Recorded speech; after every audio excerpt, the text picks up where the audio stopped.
हाँ बच्चों, good afternoon everyone.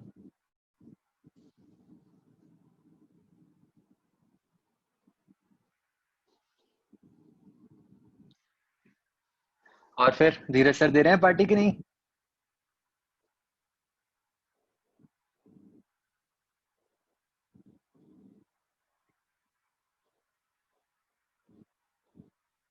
अच्छा।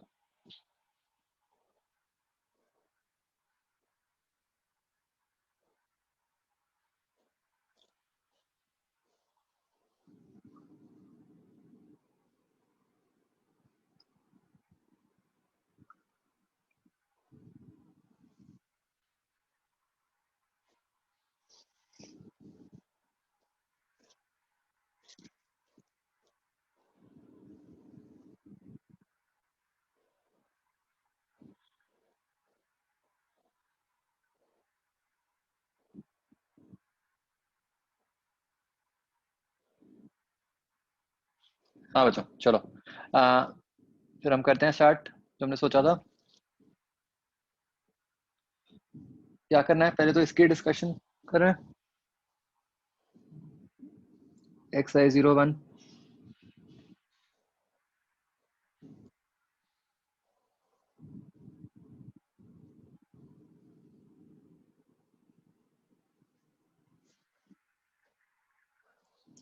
01, एनी डाउट बच्चों?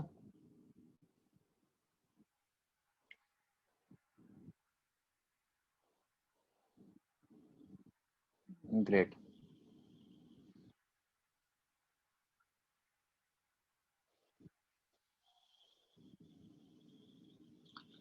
XI1 H का सिक्स्थ।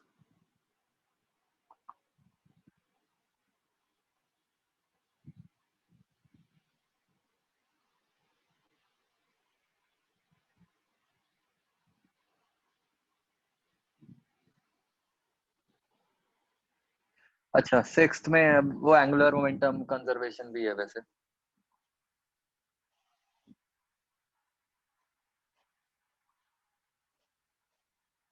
सिक्स्थ अभी ना हो तो ठीक है, चलेगा।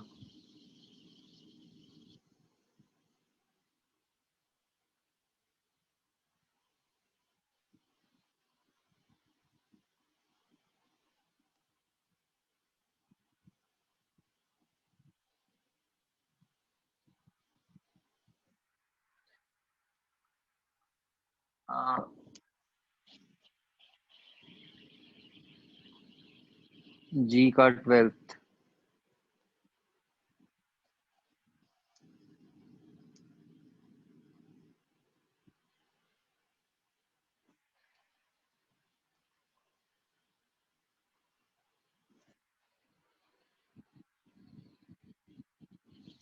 ये भी एंगुलर मोमेंटम कंजर्वेशन है। ये भी अगर नहीं हुआ अभी तो इसको छोड़ दो।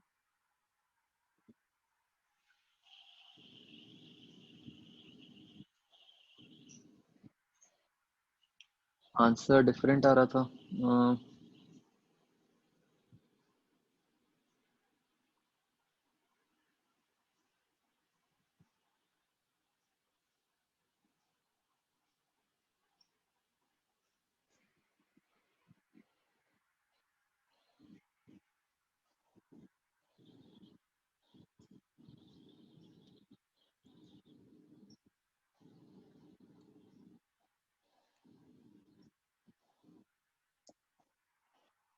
ट्वेल्थ का सीनियर आंसर।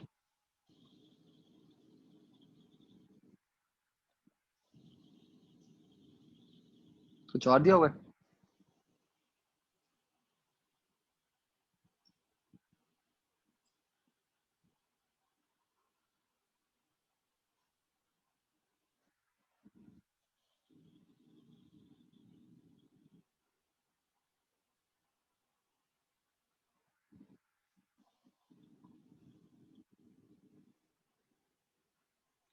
ये जो ट्वेल्थ का सी कर लो।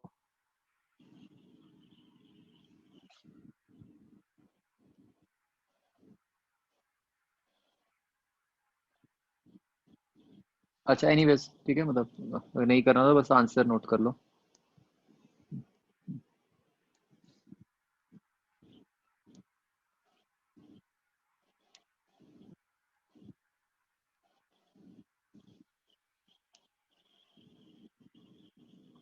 और कोई बच्चों एक्सरसाइज 1 में?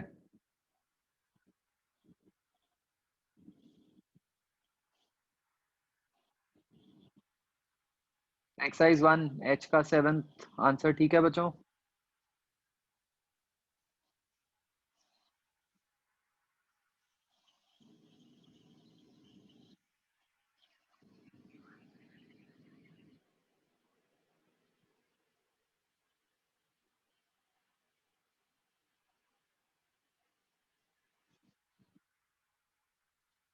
ठीक है।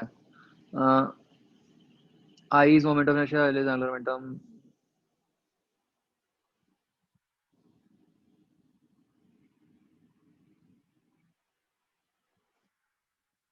बस इसमें वो उस टाइप का बन जाएगा जैसे काइनेटिक एनर्जी का होता है p²/2m। ऐसे ही यहाँ पे कुछ ऐसा आ जाएगा आई थिंक।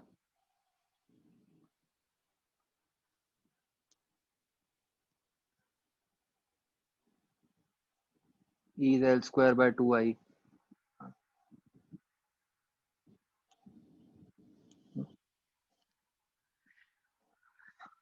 उससे निकला।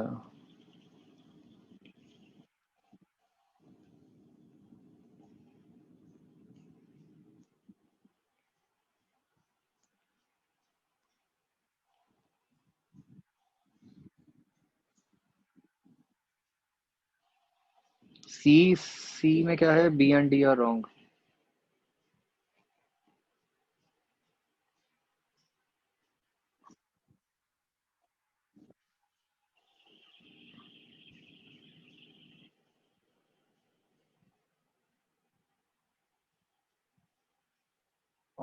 ओमेगा कांस्टेंट है।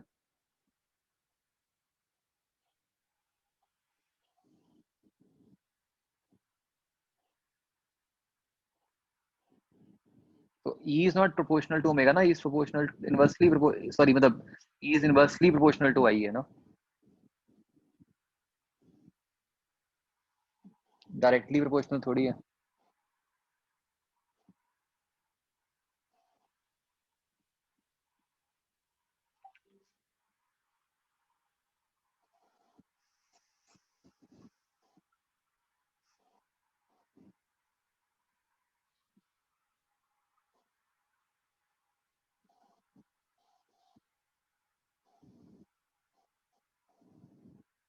अच्छा, आई थिंक आपका डाउट ये है कि मतलब कि भाई मैं E को ऐसे लिख दूं, हाफ आई ओमेगा स्क्वायर, तो फिर E प्रोपोर्शनल टू I कहने में क्या गलती है ना? यही है ना?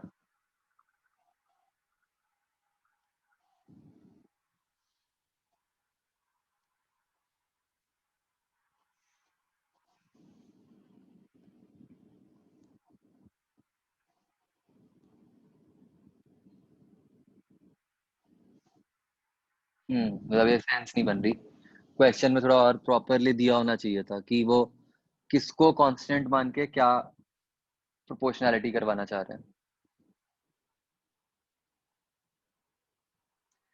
मतलब जैसे डी में तो बिल्कुल क्लियरली दिया हुआ है कि एल कांस्टेंट, तो डी ऑप्शन तो मार्क करनी चाहिए हमें,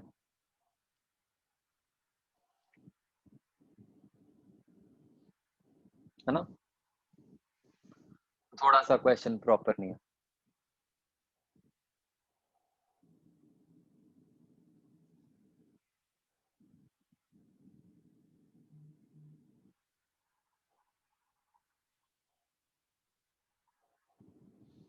और दिया होना चाहिए था कि क्या चेंज क्या कर रहे हैं सिचुएशन। चलो आगे बताओ बच्चों। एक्सरसाइज जीरो, ये 0 1 में और कोई भी डाउट?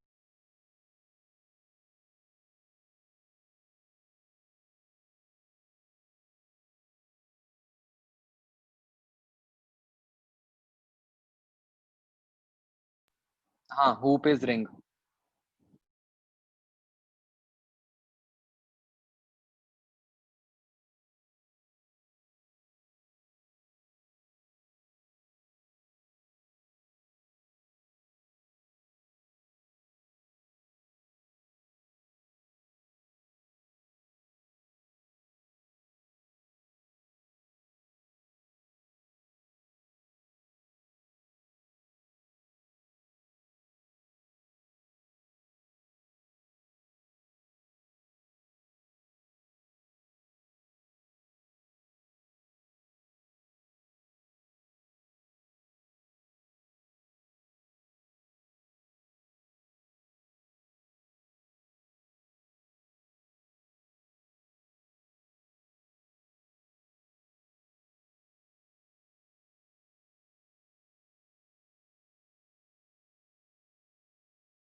हाँ जी, पूछो। Okay, this is done. हाँ, हूप का मतलब रिंग होता है।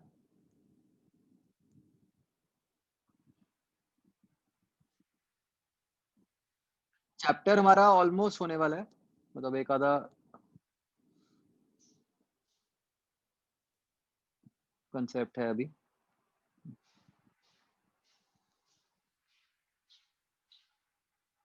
हाँ जी, इसके बाद क्या करना था बच्चों?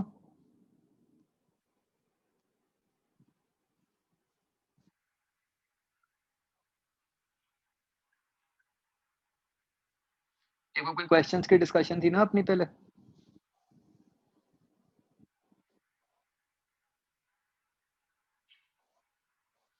वो कौन से वाले थे?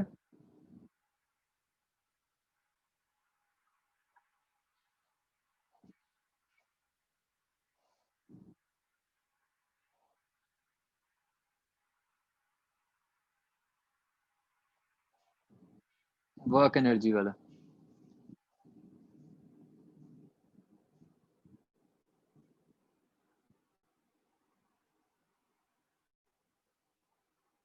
ये वाले?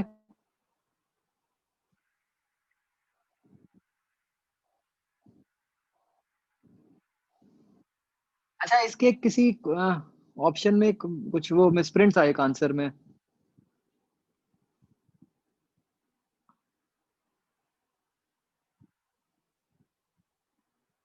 ये अच्छा, हाँ, ये बस ये यहाँ टी नहीं आएगा, यहाँ आर आएगा बच्चों।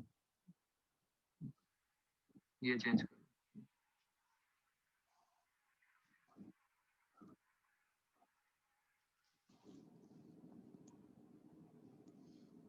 ये वाली बच्चों।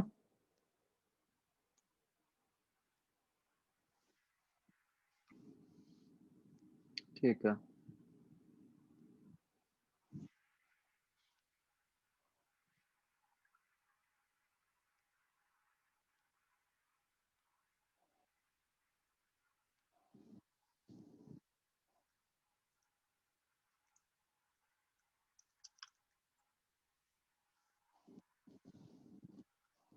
इसमें बताओ बच्चों।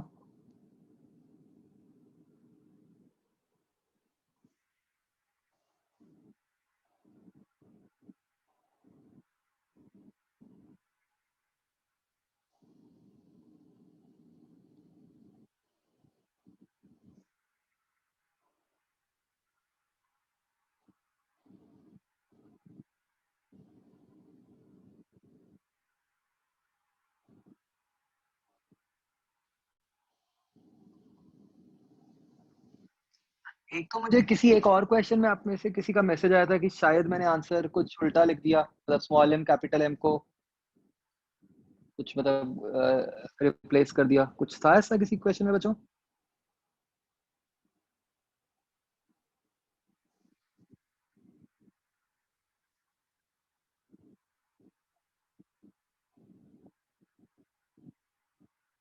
अरे ना, आपने कोई भेजा था ना किसी क्वेश्चन में मुझे।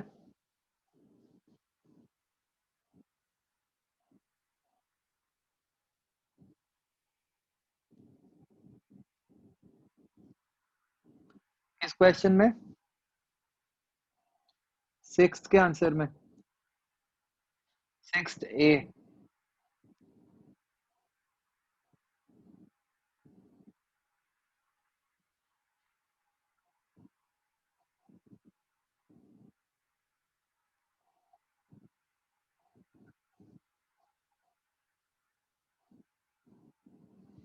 सिक्स्थ ए में ऐसा है क्या कि ऊपर कैपिटल एम आता है बच्चों?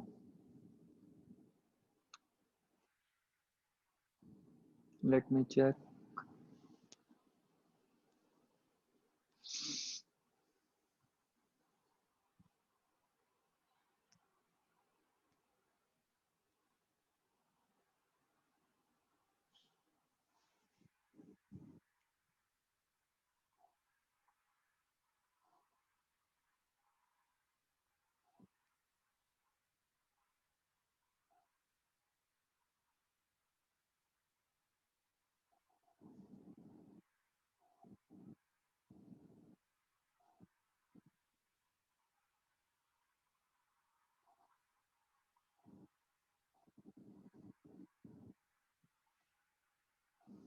इसको बचाओ, या कैपिटल एम कर दो।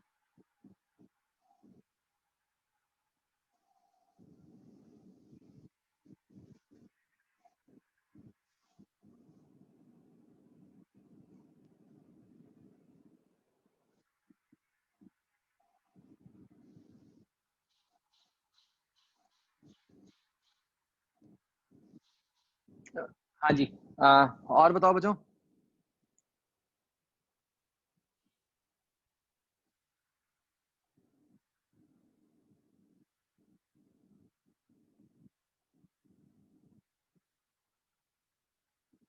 किसी क्वेश्चन में डाउट? 8th क्वेश्चन देखो, क्या था? Find the height to which small M should be released and left such that capital M is lifted to a height of capital H.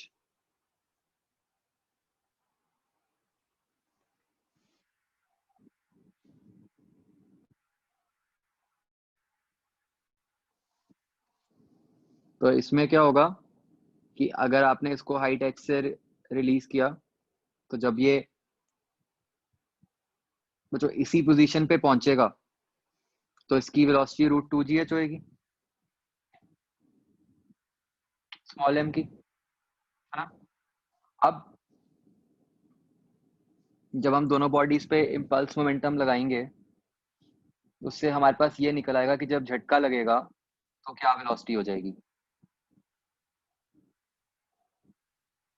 Correct?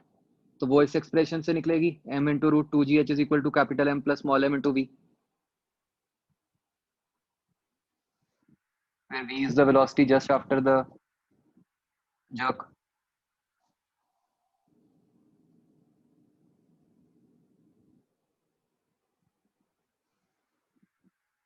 अब energy conservation लगाते हैं हम, एक बार देख लेते हैं, कहीं मैंने भी हो सकता है गलती ना की हो, क्योंकि ये क्वेश्चन मैंने खुद ही बना के दिया था आपको। तो बच्चों, बाकी लोगों का आ रहा था आंसर 8th का?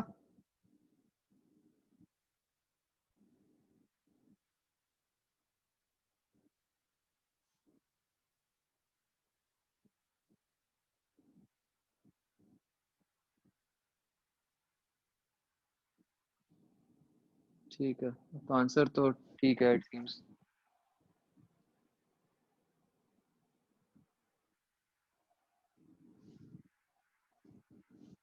थर्ड का आंसर क्या था?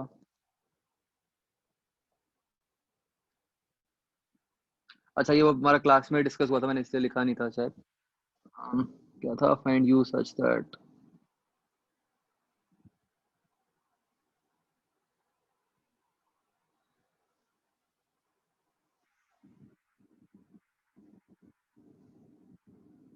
Made students you can leave the discussion if you want, है ना? मेड वालों का भी कोई काम नहीं है इस क्लास में आगे।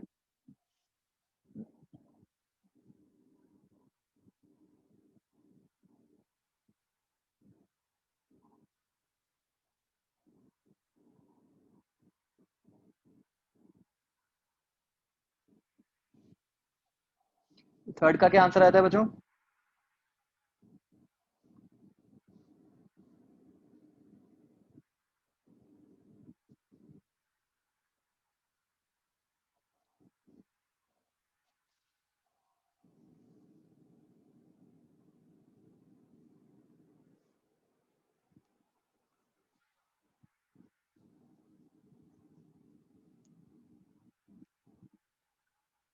Is it √8gh/3? ठीक।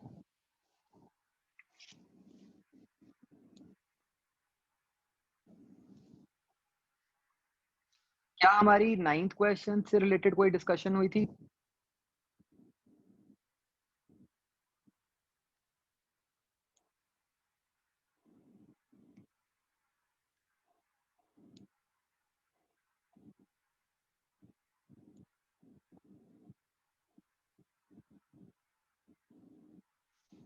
बच्चों मैं क्वेश्चन नहीं कराऊंगा आपको, मैं आपको सिर्फ ये बताऊंगा कि मतलब ideally every one of you, मतलब जिसको लगता है कि हाँ वो aspires to get good rank, मतलब ये 3 मेथड से होना चाहिए आपसे। One is simple earth frame,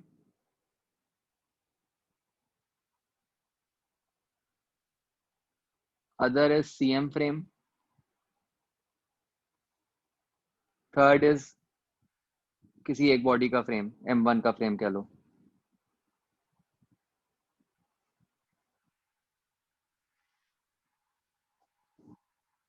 आपका इन तीनों से होना चाहिए, ठीक है। और ये मतलब डिक्रीजिंग ऑर्डर ऑफ डिफिकल्टी है। अर्थ फ्रेम में करना सबसे मुश्किल है, फिर सीएम का, फिर M1 का।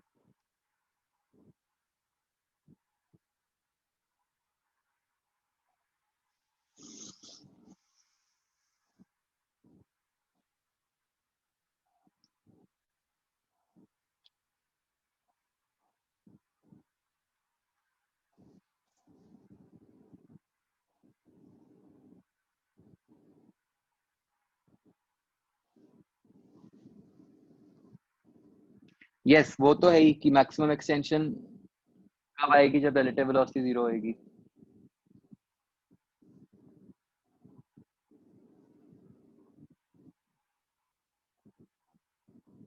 हाँ जी बच्चों, इनमें और कोई क्वेश्चन?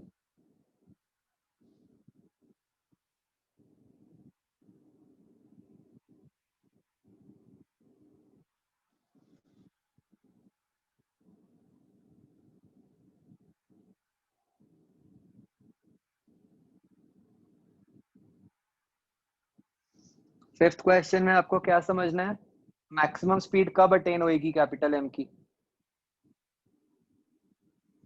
जब स्मॉल एम राइट पे जाके वापस आएगा नीचे, ठीक है, मतलब जब उसकी मोशन इधर जाके फिर इधर वापस, जब लोएस्ट पोजीशन पे होगा तब।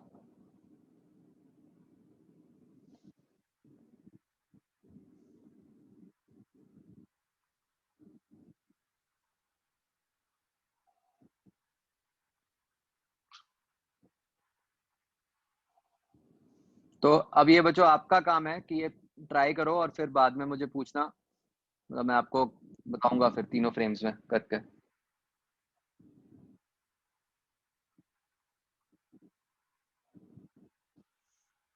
पुली वाला कौन सा क्वेश्चन था जिसका मैंने आंसर नहीं बताया था?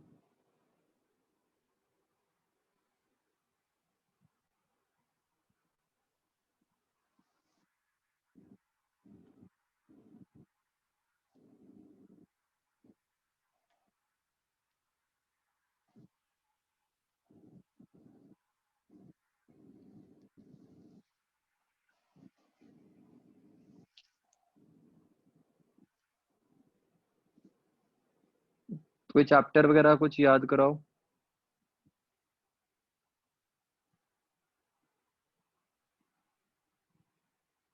ये वाला?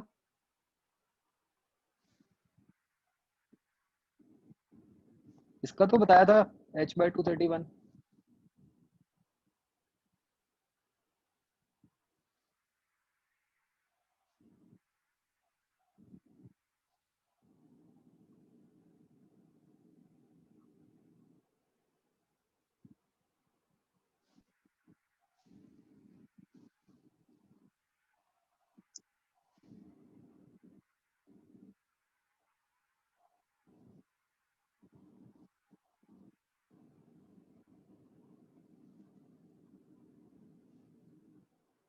इसमें राइट हैंड साइड पे ये स्क्वायर भी आएगा ना?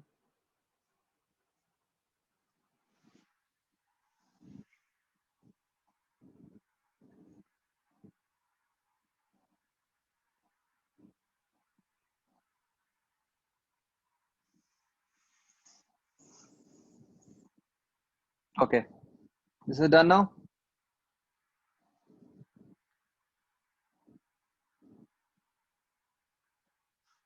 ठीक है जी। अच्छा, अब बच्चों मुझे ये बताओ कि हम मतलब एडवांस से रिलेटेड डिस्कशन करते हैं। आपके अभी तक जो टेस्ट्स हुए हैं एडवांस वाले, उसमें सबसे मुश्किल टेस्ट कौन सा था? मैं वही वाला ओपन करता हूँ।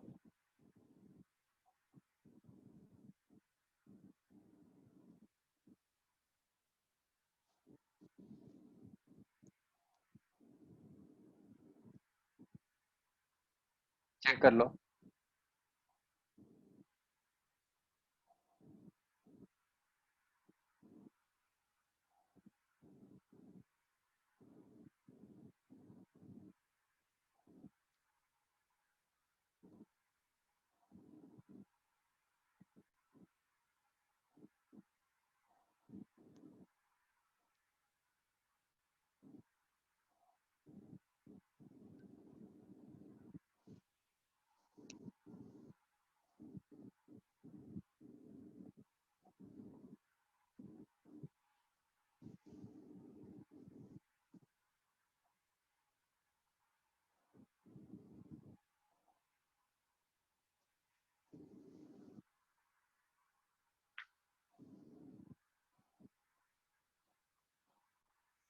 चाहे आपस में डिस्कस कर लो अनम्यूट करके। मुझे एक टेस्ट बताओ। फिफ्थ वाला ही था। कौन सा? फिर वो फिफ्थ? जो सबसे रिसेंट हुआ था वही वाला। तो अब मार्क्स देख लो ना किसमें सबसे ज्यादा कम मार्क्स आ रहे। आप देखो ना, मतलब अब फिजिक्स के हिसाब से बताओ मेरे को, तो मतलब क्योंकि मैं तो फिजिक्स के कंटेक्स्ट में बताऊंगा आपको।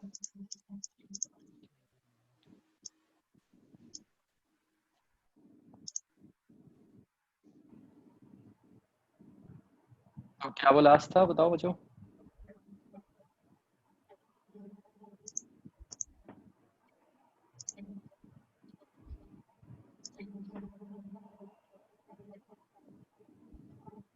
साइट ही नहीं खुल रही।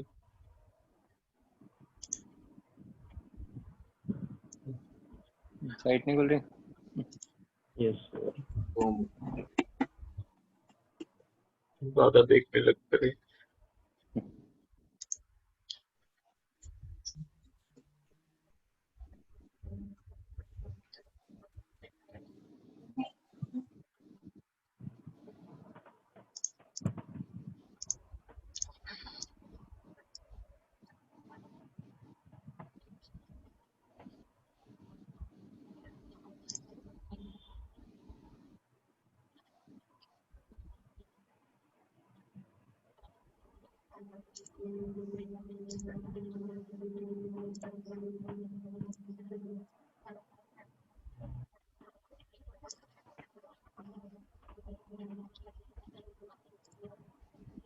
एडिशनल इंफॉर्मेशन भरनी पड़ेगी मतलब?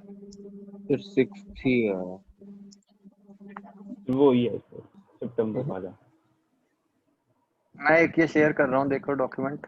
क्या आप इसी टेस्ट की बात कर रहे हो? यस सर यही वाला।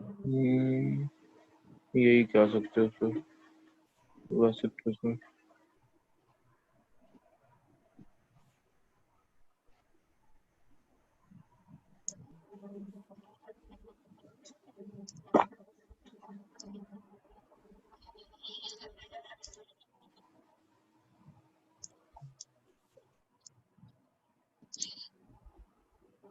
बोलो भाई। Yes yes.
बोलो बच्चों। ये 3 यस वाला था। Yes, sir, 6. यही कर लो सर को। एक सेकंड। सर मार्क्स भी इसमें लोएस्ट है। यस सर, चलो हाईएस्ट मार्क्स 140 है। 140। 150 का नहीं, कितने थे? 144 है सर हाईएस्ट। 230।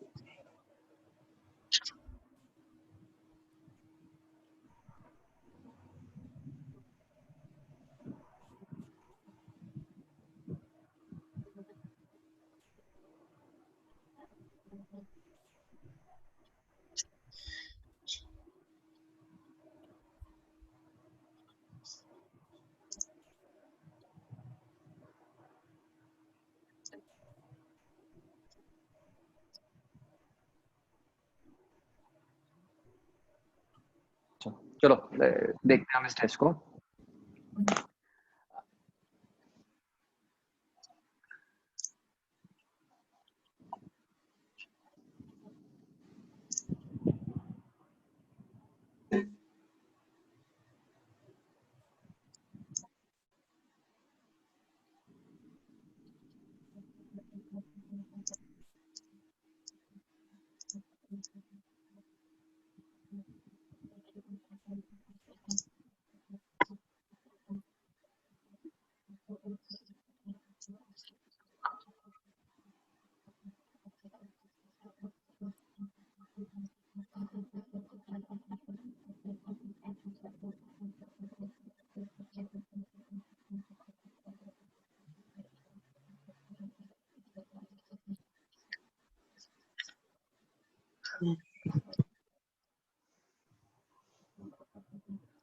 देखो जो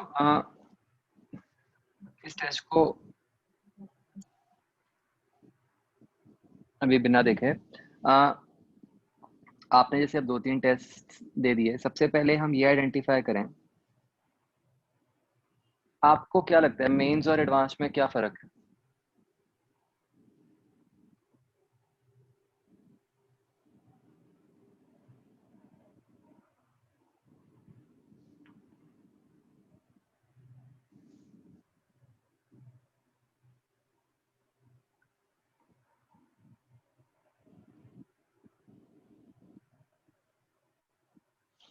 बोलते जाओ बच्चों अनम्यूट करके, मतलब अदरवाइज कोई फायदा नहीं होगा। तो Time ड्यूरेशन क्या constraints, है? sir.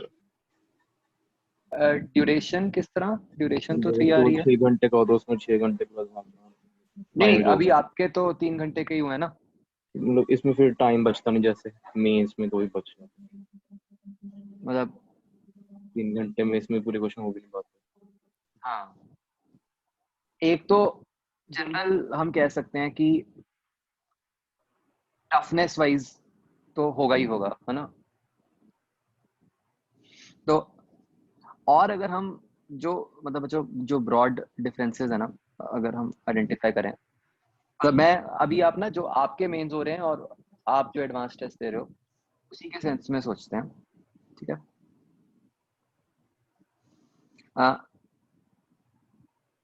सबसे जो एक फंडामेंटल डिफरेंस है वो ये है कि advance test will have changing patterns, जिसके बारे में आपको पहले नहीं पता होगा, राइट। हम ब्रॉडली आइडिया लगा लेते हैं कि भाई हाँ भाई सिंगल चॉइस है, मल्टीपल चॉइस है, और ये सारा कुछ, बट हमें नहीं पता कि एग्जैक्टली क्या आएगा क्या नहीं आएगा ना। उसके हिसाब से चेंजिंग मार्किंग स्कीम्स हैं इन डिफरेंट टेस्ट्स।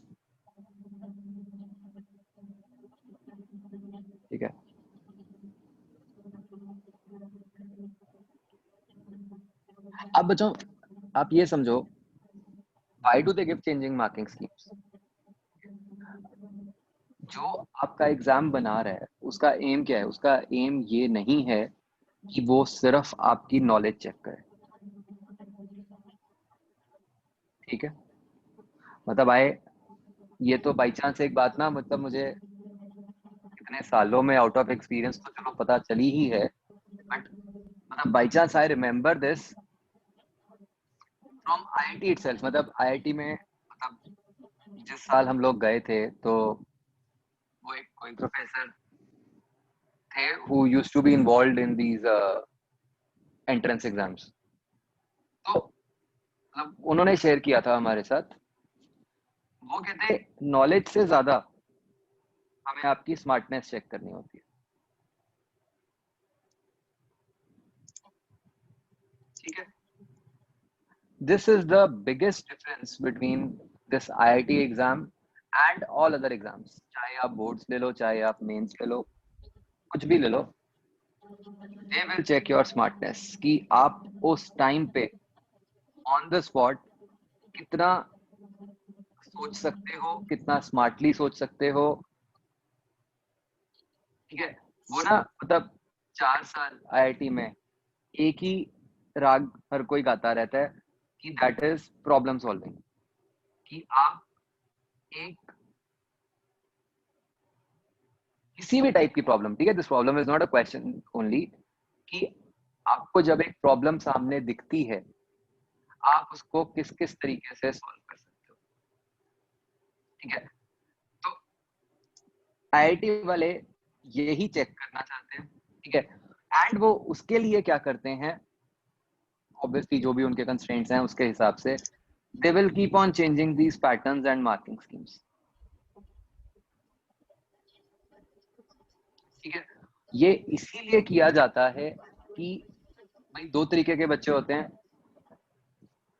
एक बच्चे होते हैं जो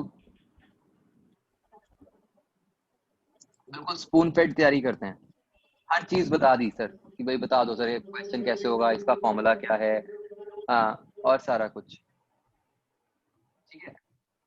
दूसरा है बच्चे जो उस टाइम पे ऑन द स्पॉट प्रॉब्लम्स को सोच के सॉल्व कर सकते हैं, ठीक है?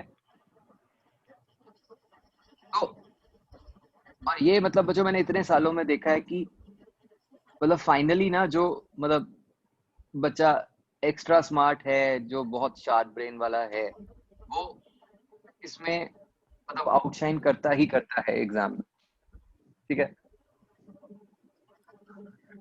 तो जो पहला की एस्पेक्ट आपका इस एग्जाम में होना चाहिए वो ये है कि आप पैटर्न के हिसाब से अपनी अप्रोच डिसाइड करो, ठीक है? मतलब आप एक बहुत सिंपल सी बात सोचो, आईआईटी में 2-3 साल पहले जो क्वेश्चंस आ रहे थे वो आ रहे थे सिंगल इंटीजर वाले, भी जिसका आंसर आपने 0 से 9 के बीच में मार्क कर दिया। अब उन्होंने पिछले 2-3 साल से क्या किया है कि वो सिंगल इंटीजर की जगह उसको डेसिमल में कन्वर्ट कर दिया। अब आप मुझे ये बताओ सोच के, जब आपके सामने क्वेश्चन है ही और अगर आपको उसे सॉल्व करना आता ही है, तो क्या इससे कोई फर्क पड़ता है कि उसका आंसर सिंगल इंटीजर में आएगा या उसका आंसर डेसिमल में आएगा? It hardly matters, right? या तो आपको आता ही नहीं है तो फिर तो आपसे इंटीजर भी नहीं निकलेगा, राइट? तो ऐसे ही उन्होंने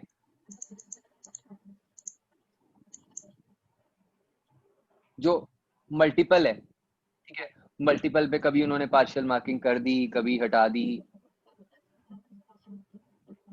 मैट्रिक्स मैच कभी डाल दिए कभी नहीं डाले, ठीक है? अब ऐसे तो कुछ वेरिएशंस हैं जो उन्होंने आज तक नहीं डाली, बट वो हो सकती हैं आ जाए आगे, मतलब उसमें क्या है, क्योंकि उनका एम क्या है, उनका एक एम तो ये है कि यार ये देखें कि वो वेरिएशन के हिसाब से ऑन द स्पॉट बच्चे डिसाइड कर पाते हैं कि भाई हाँ क्या करना चाहिए, या वो बच्चे वही हैं जो बस घर से सीख के आए हुए हैं कि हाँ भाई इसमें ऐसा करना है, इस टाइप में ऐसा करना है, राइट? ये हो जाता है ना कई बार कि भाई हाँ मतलब मतलब आप इसी साइड लगाओ, आप भी बहुत देर से मुझे कह रहे थे सारे, है ना, कि सेशन रखो, मैं जान के रखना नहीं चाह रहा था अभी तक, क्योंकि मुझे ये था कि आप पहले एक बार एक्सपीरियंस तो करो वो चीज क्या है, ठीक है ना, उसके बाद उसकी सेंस बनती है करने की। तो ये माइंड में लेके चलो कि यस, पैटर्न में कुछ ना कुछ डिफरेंस, कोई चेंज आएगा ही आएगा, और ये आपको उसी टाइम पे सोचना ही पड़ेगा। मतलब आपके टेस्ट के हमेशा जो फर्स्ट 10 मिनट्स हैं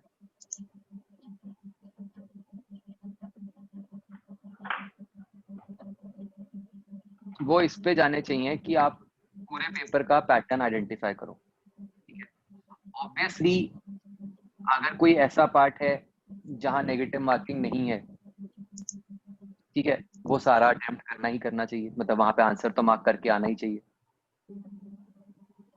ऑब्वियसली अगर कोई ऐसा पार्ट है जहां पे नेगेटिव मार्किंग ज्यादा है, उसको नहीं करना चाहिए, ठीक है, वो रिस्की हो जाता है, ठीक है।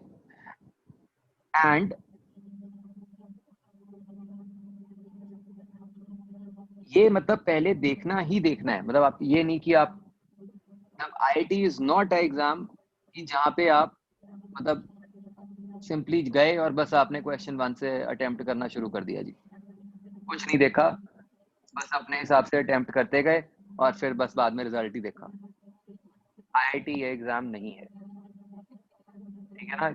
ऐसे हम बोर्ड एग्जाम्स में करते हैं कि क्वेश्चन 1 से शुरू किया और बस सारे अटेम्प्ट कराए और ठीक है जी, हमारे 95% आ गए, राइट।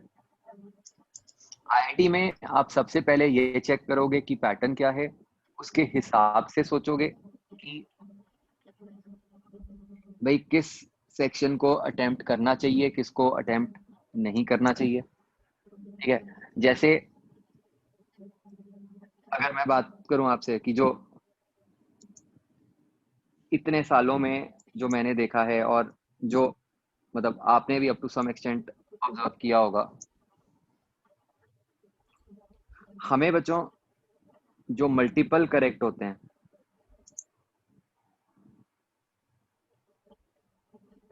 या मैट्रिक्स जो हैं, वो एंड में अटेम्प्ट करो, ठीक है। जो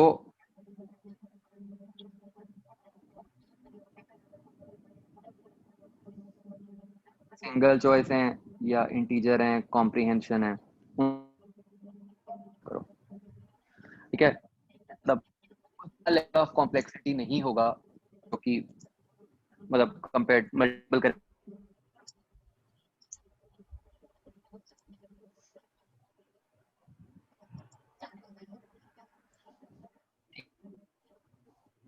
पहली हुई पैटर्न। दूसरा बच्चों का टेस्ट, कुछ क्वेश्चंस ऐसे होंगे जो बहुत इजी होंगे, कुछ क्वेश्चंस ऐसे होंगे जो बहुत ही टफ होंगे, ठीक है। हमारे साथ क्या होता है, हम ये बहुत टफ को देख के एक एग्जाम की परसेप्शन बना लेते हैं, ठीक है, और हमें लगता है कि हम उसके हिसाब से तैयारी करें। इनफैक्ट जो 90% बुक्स भी आती है ना मार्केट में आईआईटी प्रिपरेशन के नाम की, वो क्या करती हैं कि जो आईआईटी में कंसेप्ट आ गया, ठीक है, उन्होंने जो पूछ लिया उसको फिर वो अपने ना बुक में उसको एक पर्टिकुलर हेडिंग बना के दे देंगे, उसका फॉर्मूला बना के, ठीक है, और फिर उसको वो क्लेम करेंगे कि ये देखो जी कि भाई मतलब जैसा हमारी बुक में है आईआईटी में वैसे ही क्वेश्चन आते हैं, ठीक है। एंड बहुत बच्चे इस बात को मान भी लेते हैं। तो भाई आईआईटी वाले तो चेंज करते रहेंगे, मतलब आज उन्होंने कंसेप्ट 1 पे क्वेश्चन पूछा है, वो कंसेप्ट 1 बुक में डल गया, कल वो कंसेप्ट 2 पे पूछ लेंगे, ठीक है। तो मतलब इट इज लाइक सेइंग कि जैसे बच्चों मान लो वो स्प्रिंग वाला क्वेश्चन था जो मैंने आपको दिया था, राइट, 9th क्वेश्चन जो अभी मैंने आपको कहा था कि भाई खुद से करो, ठीक है। अब मान लो मैं उसका एक आपको स्पेशल केस बनवा के फॉर्मूला लिखवा दूं, ठीक है, तो आपको लगेगा कि हाँ भाई वाह सही हो गया, और फिर ऐसा ही क्वेश्चन मैं टेस्ट में डाल दूं, आपको लगेगा कि यार वाह सही हो गया, कुछ करना ही नहीं पड़ा। बट द पॉइंट इज कि ऐसे क्वेश्चंस आते ही नहीं, मतलब जो एक बिल्कुल स्टैंडर्ड फॉर्म बन जाएगी, जो हर बुक में जो चीज अवेलेबल है, आईआईटी वाले जनरली वैसा कुछ नहीं डालते, ठीक है। मतलब आईआईटी का पेपर ओवरऑल टफ ही आता है, उसमें मतलब इजी से लेके वेरी टफ क्वेश्चंस आएंगे ही आएंगे, ठीक है। अब ये जो वेरी टफ हैं, इनको आप जिस मर्जी कैटेगरी में पुट कर दो, जैसे अगर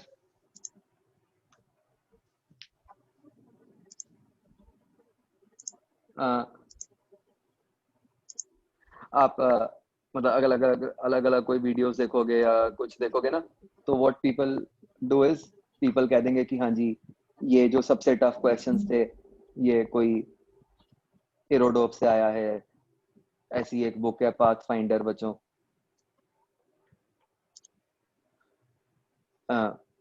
इस बार कोई 1 से 2 क्वेश्चंस ऐसे थे जो इस बुक वाली कुछ क्वेश्चन से सिमिलर थे, एंड सो ऑन, ठीक है।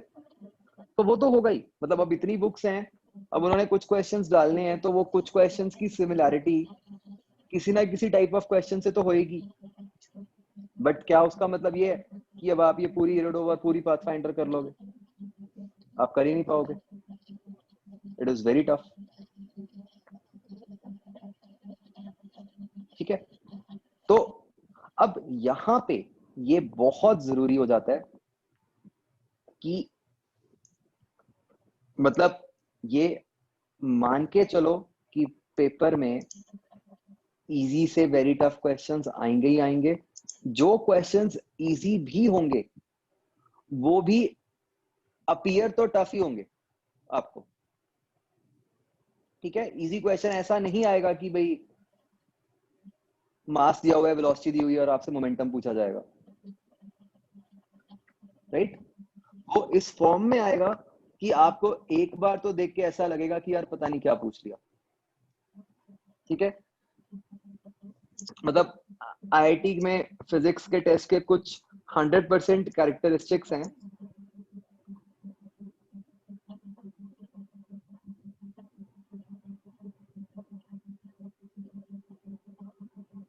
ठीक है। वो हैं, एक तो ये कि बड़े बड़े फिगर्स होंगे,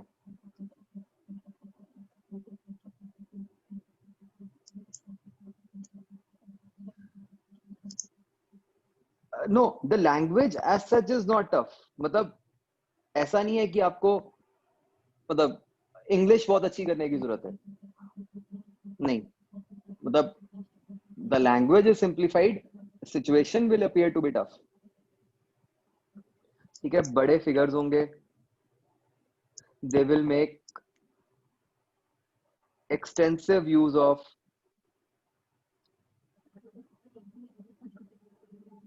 ग्राफ्स, वेक्टर्स, कैलकुलस, ठीक है, एंड वो डराएंगे ही डराएंगे, ठीक है। मतलब आईआईटी की ये खासियत है कि अगर उन्होंने कहीं ये लिखना है ना कि भाई let's say y is constant, वो ये नहीं लिखेंगे सीधा, वो ये कहेंगे कि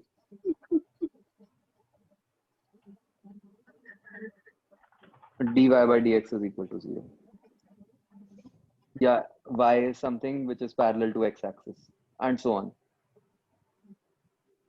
right। अगर उन्होंने कहना है कि दो वेक्टर्स पैरेलल हैं, सीधा नहीं लिखेंगे, वो ऐसे कहेंगे कि भाई उनका डॉट प्रोडक्ट 0 है या उनका क्रॉस प्रोडक्ट 0 है या कुछ भी, ठीक है। तो वो आपको डराएंगे ही डराएंगे। अब तो अब 2-3 एस्पेक्ट आ जाते हैं। पहले तो पैटर्न में वो कुछ ना कुछ अजीब कर देंगे, ठीक है, फिर वो फिगर्स में और ओवरऑल सिचुएशन में कुछ ना कुछ अजीब कर देंगे। ऑफ लेट जो नया कैरेक्टरिस्टिक आ गया जो बच्चों अभी तक नहीं था, वो ये आ गया कि वो कैलकुलेशन भी टफ कर देते हैं। मतलब now this is a characteristic picked up directly from Olympiads. ये ओलंपियाड के क्वेश्चंस की खासियत होती थी कि भाई कंसेप्ट वाइज तो टफ होते ही होते थे, कैलकुलेशन वाइज भी टफ होते थे। अब इन्होंने इसमें भी यही करना शुरू कर दिया, ठीक है।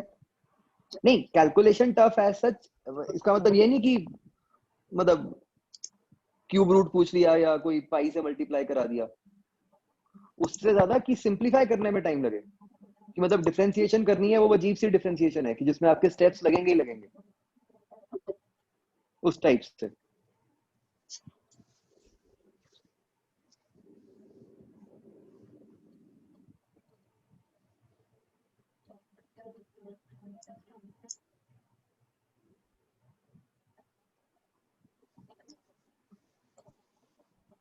ठीक है, तो ये एस्पेक्ट्स माइंड में रखो कि ये होंगे ही होंगे, जो कि जनरली आपको मेंस वाले टेस्ट में नहीं दिखने को मिलते। मेंस वाले में जो क्वेश्चंस में वेरिएशन होती है वो बहुत ही कम होती है। एक तो पैटर्न आपको फिक्स पता है, ठीक है, क्वेश्चंस के लेवल में वेरिएशन कुछ ज्यादा नहीं होती,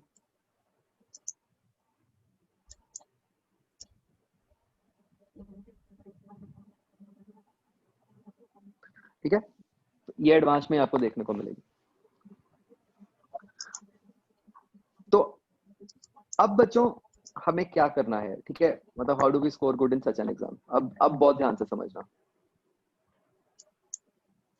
बच्चों, जो सबसे मेन फंडामेंटल रूल है ना, वो ये है कि आप आईआईटी के पेपर में जो क्वेश्चंस हैं, उन क्वेश्चंस को आप सीधा क्वेश्चन 1 से लेके क्वेश्चन 20 तक अटेम्प्ट नहीं कर सकते, ठीक है। अगर आपने ये किया तो आप गए। आपको टेस्ट में से हैंडपिक करके क्वेश्चंस सिलेक्ट करने पड़ेंगे, ठीक है। और ये मतलब आप मान लो कंपल्सरी रिक्वायरमेंट है कि आपकी attempt should go from this easy to very tough, ठीक है। ये है मेन आर्ट सीखना। अब मैं किन क्वेश्चंस को इजी कहूंगा बच्चों? मैं उन क्वेश्चंस को इजी कहूंगा जो क्वेश्चंस डायरेक्टली पहले देखे हुए हों, ठीक है, जो मान लो आपके मॉड्यूल में हो, जो मान लो आपके किसी टेस्ट में आया हो, जो आपको मान लो टीचर ने बोला है कि हाँ भाई ये क्वेश्चन इंपॉर्टेंट होता है, ठीक है। अगर टेस्ट में कोई भी क्वेश्चन ऐसा है जो बिल्कुल देखते सार आप आइडेंटिफाई कर सकते हो कि हाँ यार ये तो इस टाइप का क्वेश्चन है, ठीक है, इसमें तो मुझे फट से पता चल रहा है कि करना क्या है, राइट, बिल्कुल 100% कंसेप्ट क्लैरिटी आ रही है, तो भाई उससे आसान तो कुछ हो ही नहीं सकता, ठीक है। अभी एकदम देखते ही पता है कि डिफरेंशिएशन करनी है, एकदम सीधा पता है कि यार मैक्सिमाइज करके 0 करेंगे वो आंसर आ जाएगा, तो this is easy for IIT, समझ रहे हो सकता है मेंस लेवल पे आपके ऐसा क्वेश्चन ही ना आ पाए जहां पे आपको डिफरेंशिएट तक करना पड़े, बट एडवांस लेवल पे अगर कोई क्वेश्चन बिल्कुल जाना पहचाना सा आता है तो दैट क्वेश्चन इज इजी, ठीक है। Next category is such questions जो कि देखने में मतलब कि जो कि एकदम देख के आपको समझ ही नहीं आ रहे कि उनमें होगा क्या, ठीक है। और अब सॉल्व करने पर पता चलेगा कि यार वो होने वाला था कि नहीं था। ठीक है, एक सेकंड।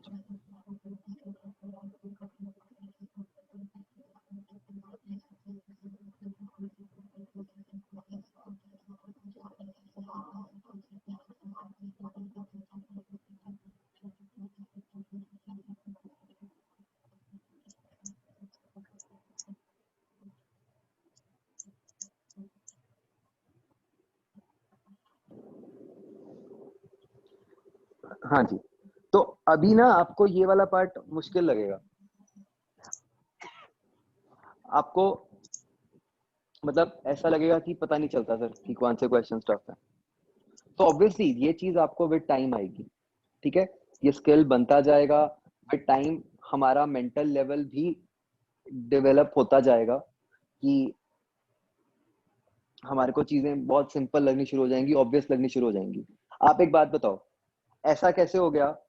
एक मतलब एक थोड़ी सी सोचने वाली बात है बच्चों कि सबने अभी तक ये सुना हुआ था कि रोटेशनल टफ होता है।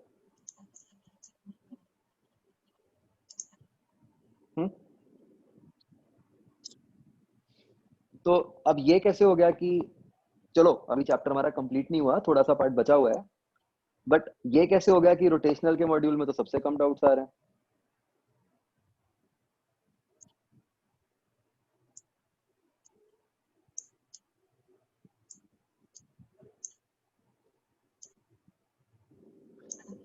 नहीं, ऐसा तो नहीं है कि भाई अब रोटेशनल में चुन के सारे आसान क्वेश्चन डाल दिए मैंने आपको धोखा देने के लिए।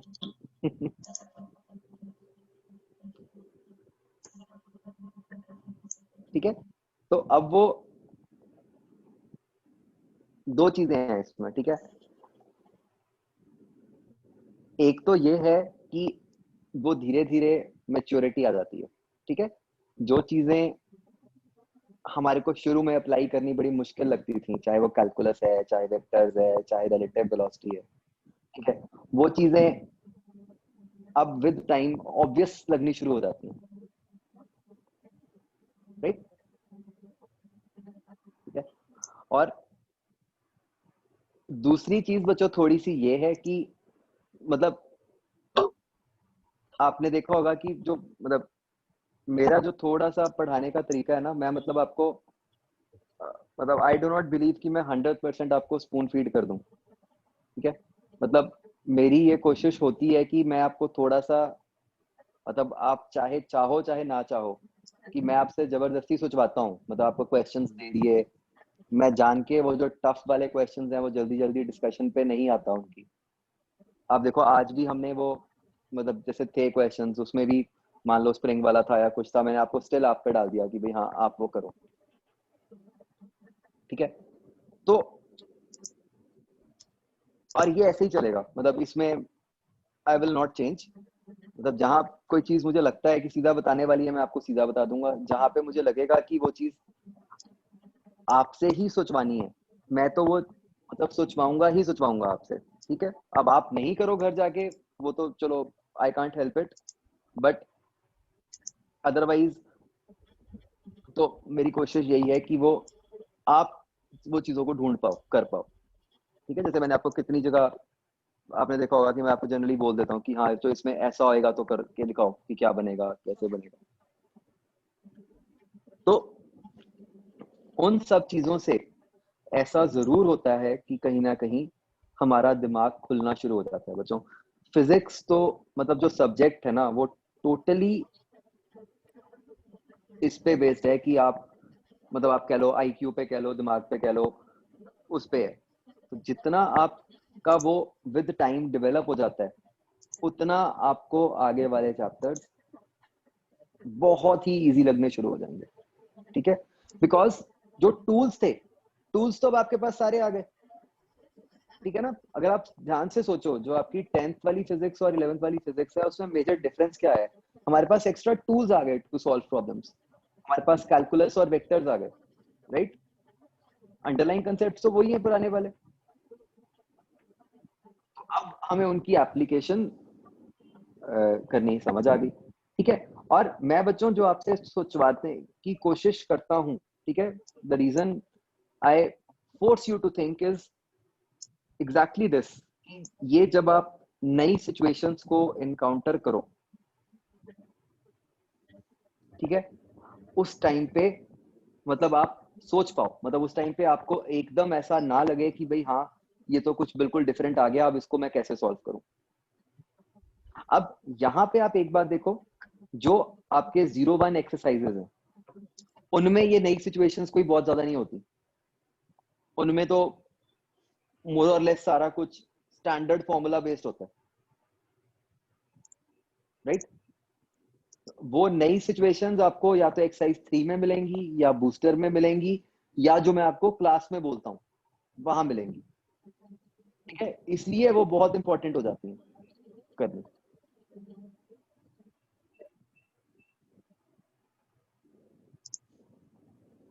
और जब वो करोगे तभी आप, जैसे मैंने आपको पहले बोला, तभी ऐसा होगा कि आप में वो स्किल बनेगा कि आप एकदम ऐसा नहीं होगा कि आप नई सिचुएशन में आप मतलब घबराई जाओगे, आप में फिर वो कॉन्फिडेंस होगा कि यार करके देखते हैं, आता तो है ही, ठीक है। तो बच्चों हमने ये सीखना है कि इजी से वेरी टफ की तरफ ही जाएं। आप बच्चों अभी जो एडवांस के टेस्ट दे रहे हो, ठीक है, इनमें ना अपना एम ये मत बनाओ कि आपको स्कोर मैक्सिमाइज करना है, ठीक है। पहले इनमें एम ये बनाओ, जो मैं आपको बातें बता रहा हूँ, कि आइडेंटिफाई करना है, मतलब आप अपनी परफॉर्मेंस को इस पे मत देखना कि भाई आपका टोटल स्कोर फिजिक्स में कितना आया 100 में से। आप अपनी परफॉर्मेंस को इस बेसिस पे देखो कि भाई टेस्ट में जो सबसे आसान क्वेश्चन थे क्या वो सारे के सारे हुए हैं कि नहीं हुए, ठीक है, जो मीडियम थे वो हुए हैं कि नहीं हुए, एंड सो ऑन, ठीक है। मैं आपको एक इंटरेस्टिंग बात बताता हूं बच्चों, ये ना मतलब जो मिथ होता है कि हाँ टफ क्वेश्चंस करने से हमारी रैंक आ जाएगी, उज्जवल की रैंक 68 आई, ठीक है, ये अगर हम सोचें, चलो लेटर से मैं कहता हूं कि यार आई एक्सपेक्टेड कि उसकी रैंक टॉप 10 में आएगी या टॉप 20 में आएगी, ये जो थोड़ी सी वेरिएशन आ गई, नॉट दैट इट मैटर्स, कोई फर्क नहीं पड़ रहा, सब कुछ सही है, बट चलो अगर हम क्रिटिकली बात करना ही चाहें कि ये जो हुआ भी इसमें मतलब क्या हुआ होगा, किस कारण से उसकी रैंक थोड़ी सी पीछे गई।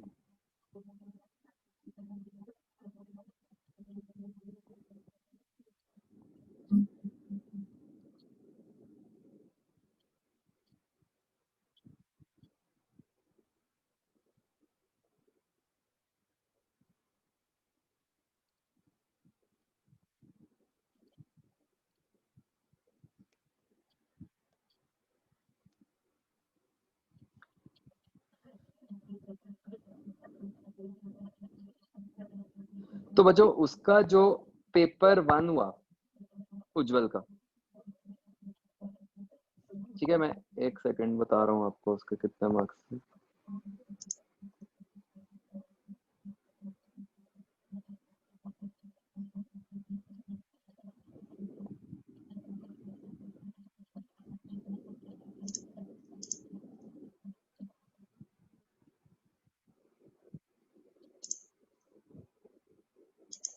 तो उसके बच्चों पेपर 1 में नियरली 70% मार्क्स थे, ठीक है, मतलब मुझे फाइनली करेक्शन वगैरह के बाद नहीं पता, तो अगर 70% हम निकालें, पेपर वाज ऑफ 198 मार्क्स, ठीक है, तो he scored approximately 138 out of 198, ठीक है। ये पेपर इजी था, paper 1 was easier compare to paper 2, ठीक है, ये पक्का है। बताओ जो रैंक 1 होगा उसके पेपर 1 में कितने मार्क्स आए होंगे।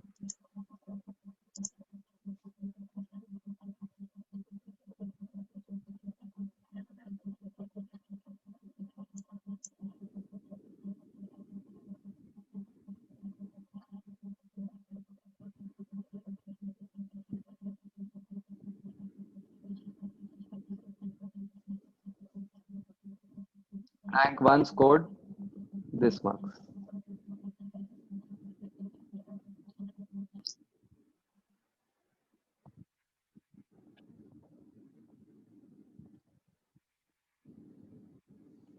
सोचो, होता है विश्वास?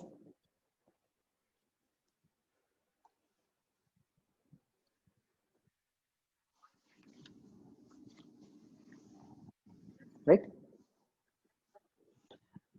उसका जो टोटल स्कोर था, उसका टोटल स्कोर था 352 आउट ऑफ 396. ठीक है, मतलब ही लॉस्ट कितना हो गया, 44 मार्क्स, जिसमें से 42 मार्क्स तो उसने पेपर 2 में ही लूज किए.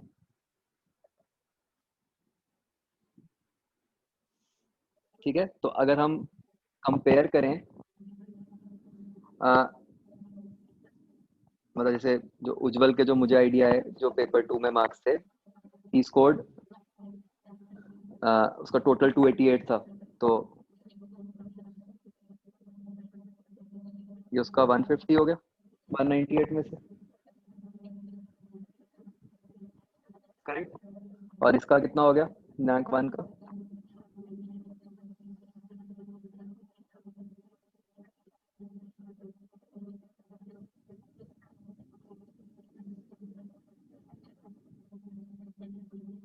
वन 156.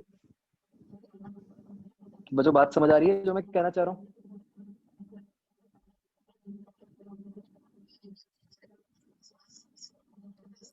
नो डाउट, मतलब जो ये स्कोर जो है ये 196 आउट ऑफ 198 एक्सेप्शनल स्कोर है. ठीक है, मतलब बहुत ही अच्छा स्कोर है. तो but what I am trying to get to is कि जो हार्ड, एक्सट्रीमली हार्ड क्वेश्चंस होते हैं ना, ठीक है, वो तो जो बिल्कुल टॉपर्स हैं उनके भी गलत हो जाते हैं.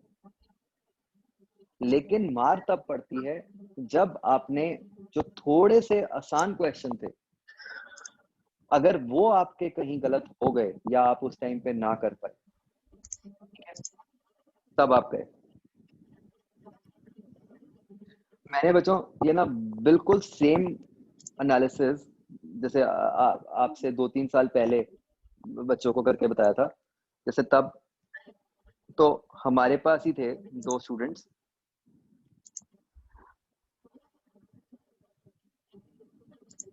एक रचित था, एक हरकनवर. ठीक है, तो इनके बारे में तो सब कुछ ही पता था. रचित की रैंक 9 आई, हरकनवर की रैंक मुझे पता नहीं 81 थी या 83 थी. ठीक है, शायद मैं भूल रहा हूँ, ये थी. ये आप में से कुछ लोगों के लिए स्पेशली है, आपको अभी समझ आ जाएगा मैं किन की बात कर रहा हूँ.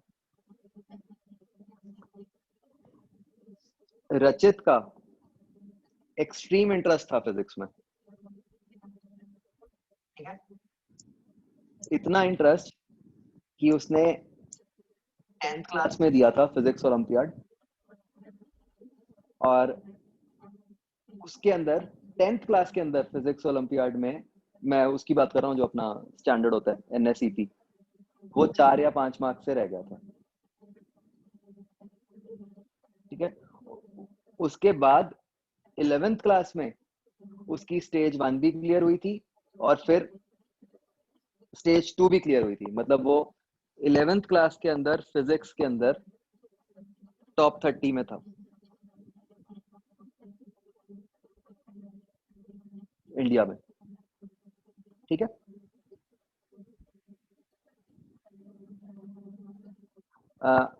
तो मतलब आप सोच सकते हो कि उसका फिजिक्स में कितना इंटरेस्ट होगा या उसकी कितनी अच्छी फिजिक्स होगी. ठीक है, लेकिन अब मैं जो फिजिक्स के सेंस से बात कर रहा हूँ, क्योंकि मतलब ऑब्वियसली मैं फिजिक्स से ज्यादा रिलेट कर पाता हूँ, और मतलब मैंने इनको कराया हुआ था सारा, तो मुझे पता है. अब जो एक्चुअल IIT का एग्जाम हुआ, हर कन्वर ऑन द अदर हैंड उसने 10th तक कुछ नहीं किया था फिजिक्स में, मतलब नॉर्मल जो जैसे हर कोई करता है वैसे चल रहा था। 11th से उसने मतलब बिल्कुल जैसे आप सारे कर रहे हो, आप वैसे मान लो। बाद में दोनों के फिजिक्स मार्क्स में कोई डिफरेंस नहीं था, बिल्कुल सेम थे। ठीक है,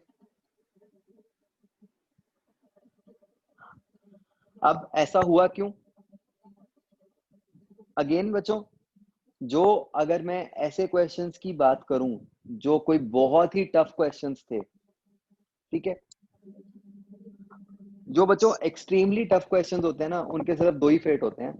या तो वो क्वेश्चन कैंसिल हो जाता है क्योंकि उसमें कुछ ना कुछ इंफॉर्मेशन की गड़बड़ हो जाती है, कुछ असम्पशन की गड़बड़ हो जाती है, राइट, या वो होगा नहीं। बस तुक्का तो चलो भूल ही जाओ, क्योंकि आईआईटी का जिस तरीके का पेपर है तुक्का नहीं लगता, और तुक्का तो कभी मारना भी मत भाई। मैं आपको वही कह रहा हूँ, टॉप 10 से भी नहीं होता। मतलब आप देखो कि रजत की तो रैंक 9 थी, मैंने इसीलिए वो एग्जांपल लिया है। ठीक है, तो अगर तो कहीं बिल्कुल आपका वैसा लक हो कि बाई चांस वैसा क्वेश्चन ही आपने पहले किया हो, फिर तो अलग बात है। ठीक है, अदरवाइज जो कोई एक्सट्रीमली टफ क्वेश्चन होता है ना, उसका उस टाइम पे होने की प्रोबेबिलिटी बहुत ही कम होती है, बहुत ही कम। ठीक है, तो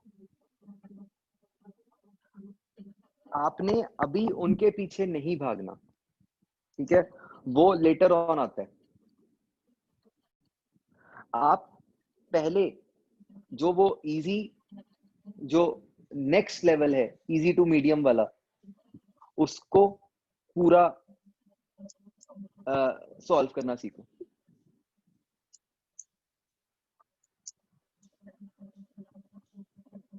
ठीक है, तो ये बच्चों मतलब मैंने बहुत सालों का डाटा से मतलब मैंने ये बात निकाली हुई है कि अगर कोई क्वेश्चन मतलब एक्सट्रीमली टफ होता है ना, तो वो क्वेश्चन कभी नहीं होता, मतलब चाहे आईआईटी चाहे ओलंपियाड्स, कभी भी।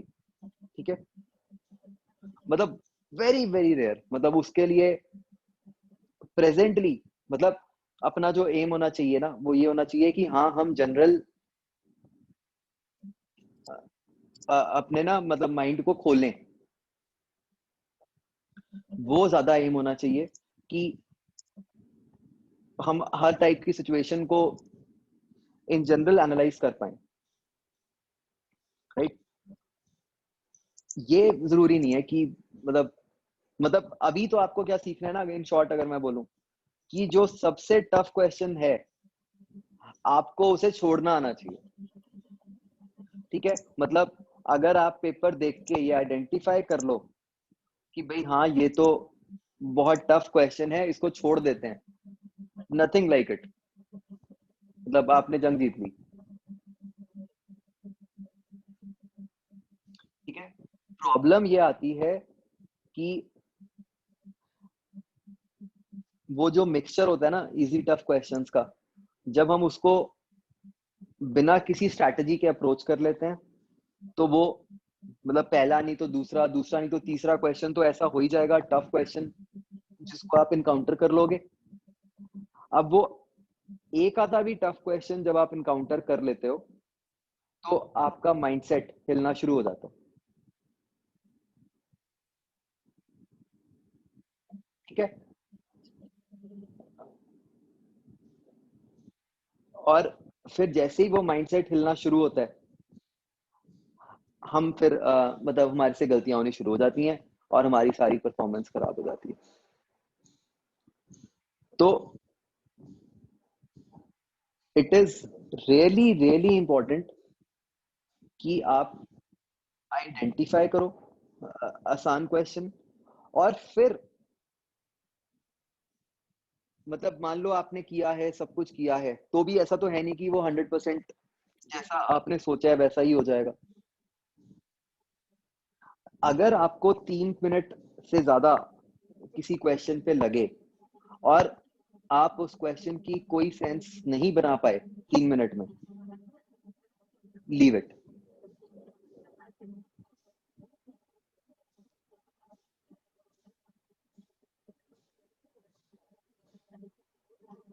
ठीक है,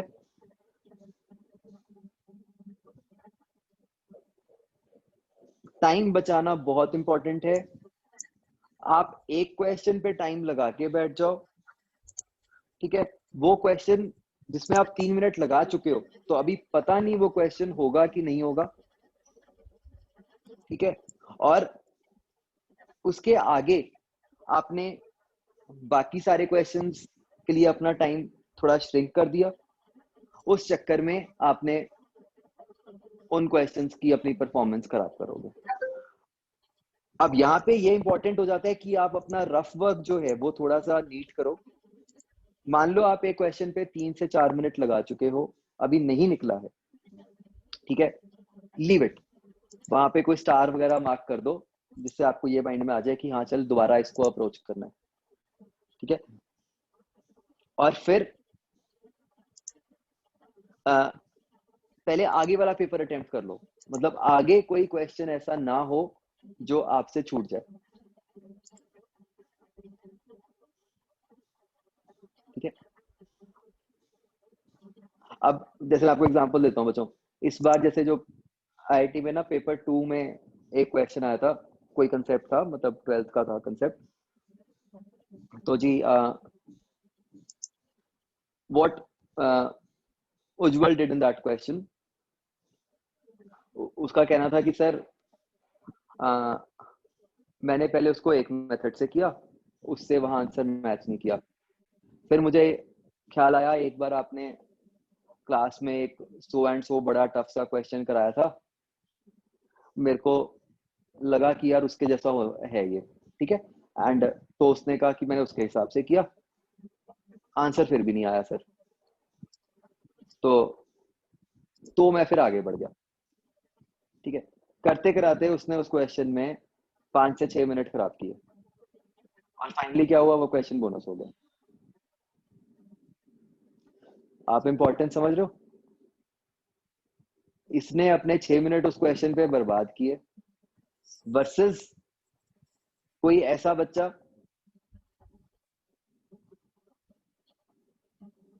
यस 2 क्वेश्चंस बोनस हुए हैं फिजिक्स के पेपर 2 में, तो वर्सेस कोई ऐसा बच्चा जिसके केस में हो सकता है कि जैसे ऑनलाइन में शफल होकर ही आता है पेपर, तो उसके केस में वो आया ही बाद में हो क्वेश्चन, वर्सेस कोई ऐसा बच्चा जिसने देखा, उसने एकदम पढ़ के समझा कि यार इसमें तो कुछ हो ही नहीं रहा, और उसने छोड़ दिया। नहीं, आपको यस डेफिनेटली आपको पेपर में नहीं पता कि बोनस होगा, बट अगेन पेपर में ये तो होगा ना आपके साथ कि आपने उसमें 3 मिनट लगा दिए और अभी तक आप किसी आंसर पे नहीं पहुंच पाए,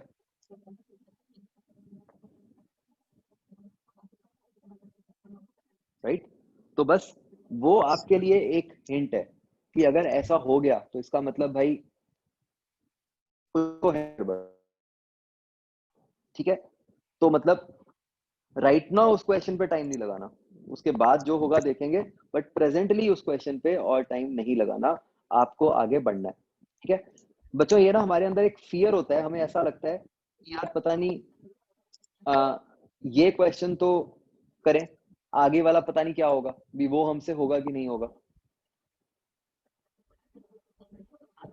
बट इसी फियर को ओवरकम करना होता है, मतलब ये आपको अपने अंदर कॉन्फिडेंस रखना पड़ेगा।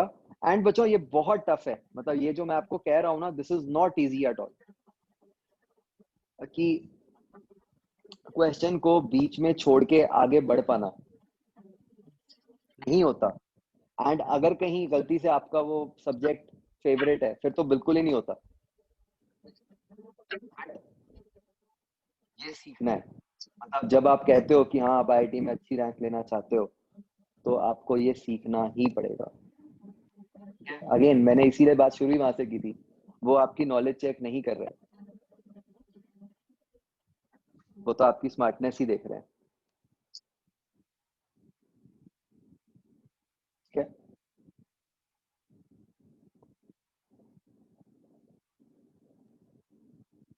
ठीक है, and it will take time, मतलब question selection will take time,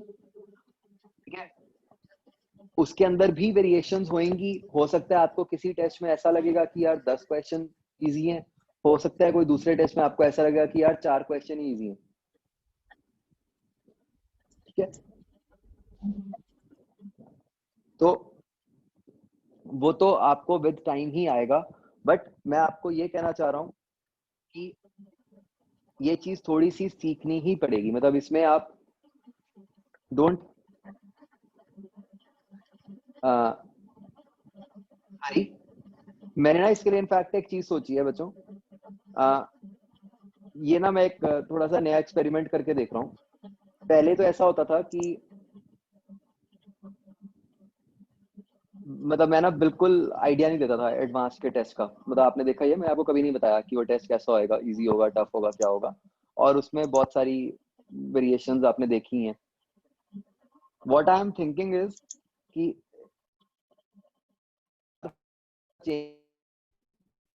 जैसे मैं आपको एक बार पहले ही आइडिया दे दूं कि भाई फिजिक्स में इतने क्वेश्चन इजी हैं, इतने टफ हैं, इतने वेरी टफ हैं। क्या लगता है? मतलब तो गलत तो नहीं बताओगे ना? नहीं नहीं, गलत नहीं बताओ। उसका ज्यादा डर है।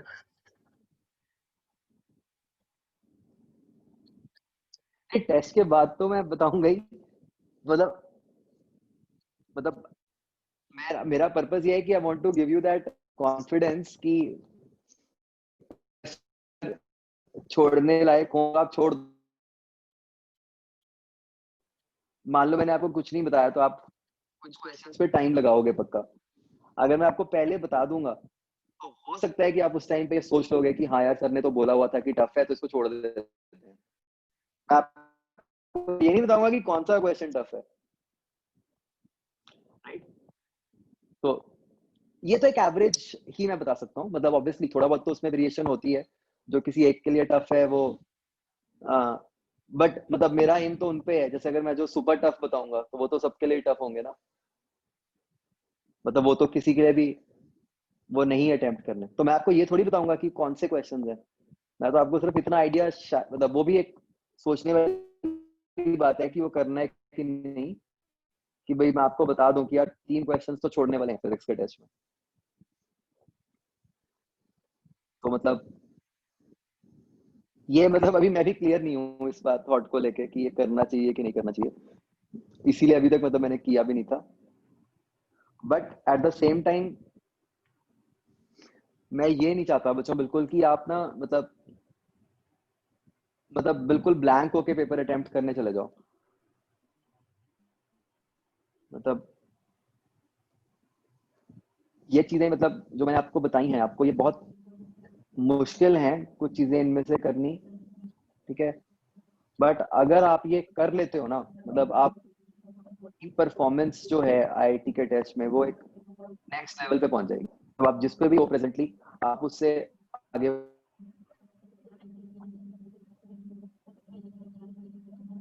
ठीक है, तो चलो मैं इस टेस्ट में नहीं बताता। इसके बाद फिर एक बार रिव्यू करेंगे कि कैसा होता है, क्या होता है। ठीक है, बट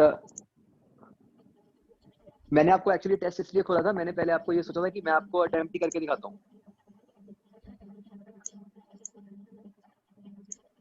कि जैसे मेरे को अब ये टेस्ट बिल्कुल कुछ भी याद नहीं है। एक भी क्वेश्चन ऐसा नहीं है कि जो इस टेस्ट का मैंने देखा हुआ है। मतलब देखा होगा तो बहुत पहले देखा होगा। तो मतलब मैं ये करना चाह रहा था कि मतलब मैं आपको मतलब मैं कोशिश करता कि मैं बिल्कुल आपके लेवल पे जाके उस तरीके से चूज करता questions, easy to very tough. ठीक है, कि मतलब मैं आपको दिखाता कि कौन सी चीज को कब छोड़ देना चाहिए था, कौन सी चीज को कर लेना चाहिए था। अगेन वो 100% एक्यूरेट नहीं हो सकती, थोड़ा बहुत वेरिएशन तो आएगा ही आएगा केस टू केस। बट आपको एटलीस्ट आइडिया तो लगेगा कि हाँ भाई ऐसा भी हो सकता था। एंड वो एक तरीके से मेरे लिए भी टेस्ट ही है, क्योंकि मतलब मैं तो देखता नहीं क्वेश्चंस, तो याद नहीं रहता कुछ कि क्या है। वो खैर चलो अभी तो नहीं है टाइम, बट वो भी मैं आपको फिर कमिंग डेज में करके दिखाऊंगा, ठीक है।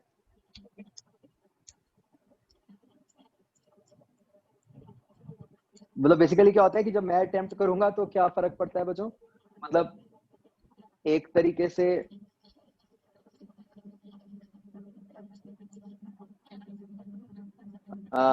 एडवांटेज ये है कि कभी ना कभी तो किया हुआ होगा टेस्ट, एंड तो शायद उससे कोई चीज याद आ जाए जो मेरे को मतलब अभी लग रहा है कि नहीं याद, बट करते हुए कई बार चीजें याद आ जाती हैं। दूसरा एडवांटेज ये भी होगा कि शायद मेरे को ज्यादा नॉलेज होएगी चीजों की, तो मतलब मेरे लिए वो बिल्कुल नई सिचुएशन नहीं होगी, आपके लिए होगी, राइट। कि मैं हो सकता है कि दूसरे कंसेप्ट लगा के भी सेंस कर पाऊं कि हाँ भी इसमें ये होना चाहिए या नहीं होना चाहिए, या कुछ चीजों में एक्सपीरियंस से आइडिया लग जाता है कि हाँ ये आंसर बनेगा कि नहीं बनेगा, ठीक है। वो मेरा एडवांटेज है। डिसएडवांटेज ये है कि मेरी स्पीड बहुत कम होएगी, कैलकुलेशन और वो सारा कुछ।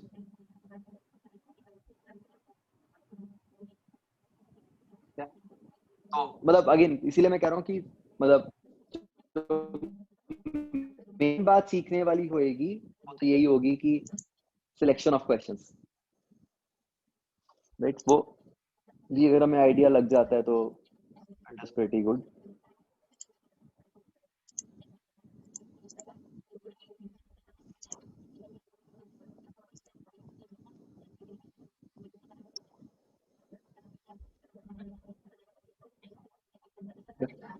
तो चलो वो फिर कभी करेंगे,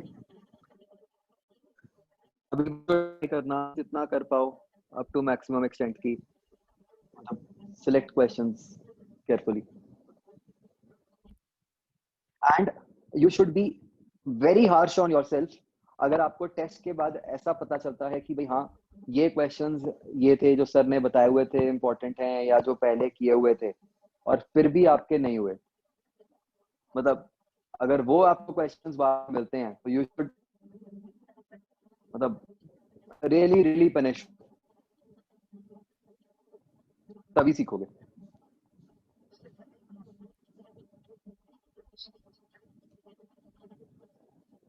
ठीक है भाई।